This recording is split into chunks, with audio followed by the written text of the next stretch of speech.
السلام عليكم ورحمة الله وبركاته. اليوم طبقنا كبة عراقية، أرجو أن تنال رضاكم. تابعوني خطوة بخطوة. بسم الله وعلى بركة الله. معكم مقادير الحشوة: كيلو إلا ربع لحم مثروم، ربع كيلو ليا، حبتين كبار بصل مثروم ناعم، والدهن حسب الرغبة، ملح أيضا حسب الرغبة، والفلفل أيضا حسب الرغبة.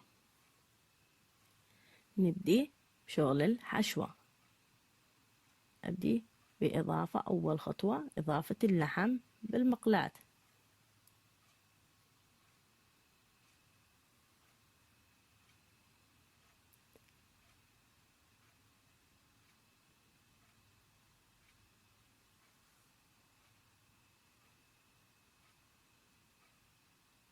أضيف قليل من المي للحم. شوفوا بنات، الحشوة بدأت تتغير لونها. أقلبها بهذه الطريقة، طرف المعلقة، حتى اللحم عندي يتنعم أكثر وما يخرب لي الكبة. هنا تغير كل اللحم لونه. أبدي إضافة الملح. أضيف ملح معلقة كلش كافية. تصير بنات ملوحتها كلش كافية، ملوحة طبيعية.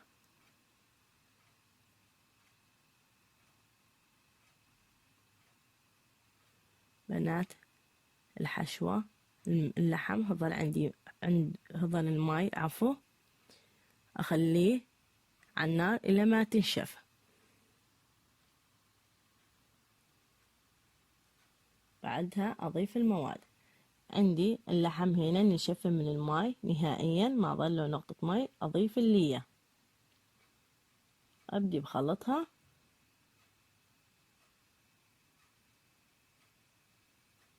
قلبها اللية مع اللحم، أخلطها زين.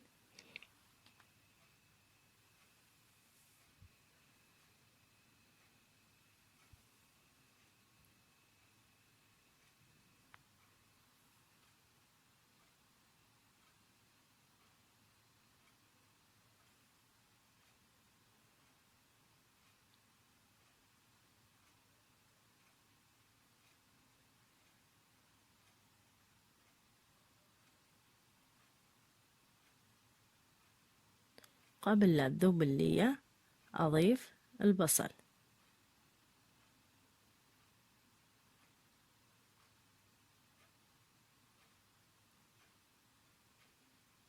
بس لا تخافون من إضافة البصل بعد اللحم، خطوة جدا ناجحة.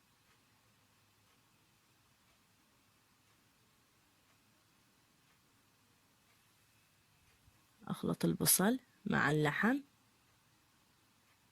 بعد ما خلطتهن أضيف الفلفل الأسود، أقل من نص معلقة.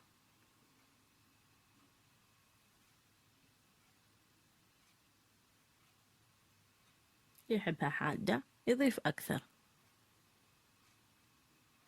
أخلطها. بنات هنا حسيت البصل عندي شوية ذبل أو هضل، أضيف الدهن، والدهن براحتكم. أحبها أنا دهينة أضيف كمية كثيرة، أحبها ما دهينة أضيف كمية قليلة. الصراحة أحبها أنا دهينة، يعني الكبة الطيبة دهينة. بنات هنا حسيت بالحشوة عفو استوت، بس ألح عليها بالحمس. عندنا العامية الحمس، لح عليها تقليبة تقليبتين وأطفي جواها.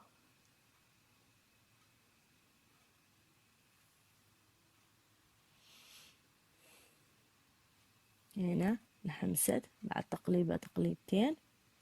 هسه كلها استوت. بصل عندي اختفى نهائيا، باعوا منظرها كل الشهي. أتركها حتى تبرد. بردت هنا عندي الحشوة، أدخلها الفريزر. مكونات العجينة: أنا عندي 5 نفرات، نص كيلو جريش، وكوب واحد من البرغل الناعم، نعمية البرغل. نعمية البرغل تسوي عندنا الكبة هشة. أضيفها على الجريش، أضيف الملح، أعتمد على إحساسي بالملح.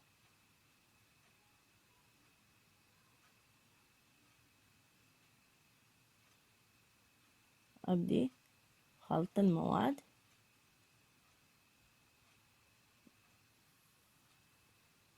أضيف الماء وأخلط بيدي، وأيضا أعتمد على إحساسي بوضع الماء. من أحس الجريش كله شرب، هنا عندي الجريش كله شرب بالماء، صارت بهذا المنظر. أتركها ساعة وأرجع أعجنها. بعد ساعة شوفوا منظر الجريش شرب بالماء ولا شلون صارت عندي. أبدي أفردها بصينية واسعة.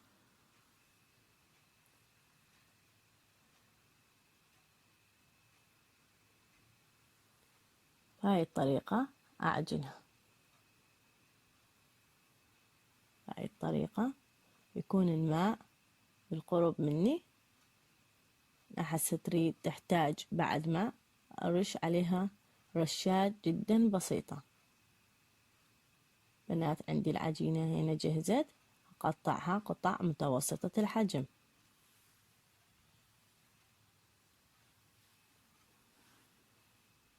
هذه الطريقة أقطعها.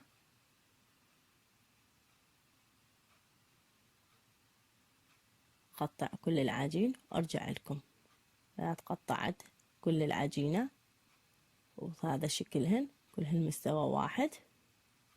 أبدي أخلط الحشوة لأن عندي الحشوة جامدة. أخلطها بهاي الطريقة.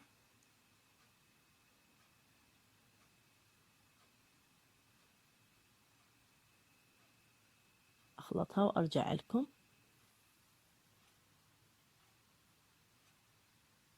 بنات خلطت الحشوة، ذوبتها، نعمتها. أبدي أسوي كوبا واحدة قدامكم، أفتحها العجينة،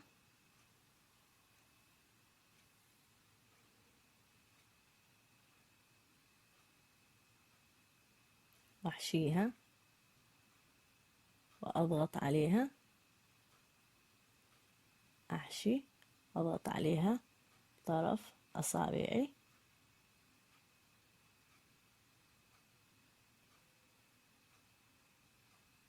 أبدي ألم العجينة،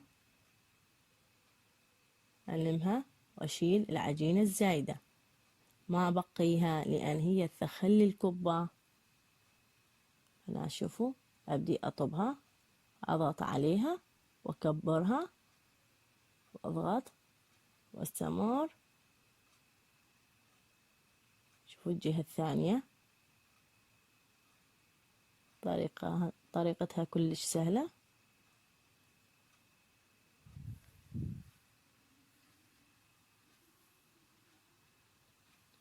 وأنا أعدلها بأصابعي. نفس الشي أضغط عليها أضغط عليها إلى ما أحس العجينة صارت كلش رقيقة وبدأ اللحم يبين عندي. لا تخافون إذا بدأ يبين لحم، ألحمها بعجينة بهذه الطريقة. شوفوا بنات شغلتها كلش سهلة.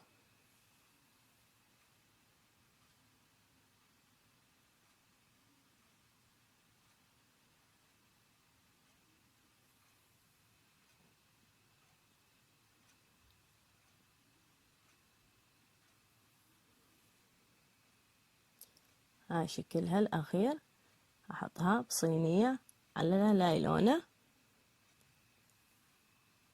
خلصناها هنا كلها. شوفوا بنات هذا منظرها الأخير.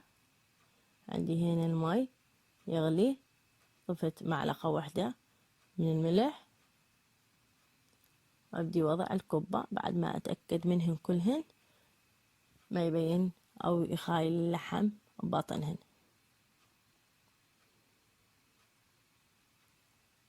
هنا خليت كل الكبة أديرها هذا الشكل بالطارف،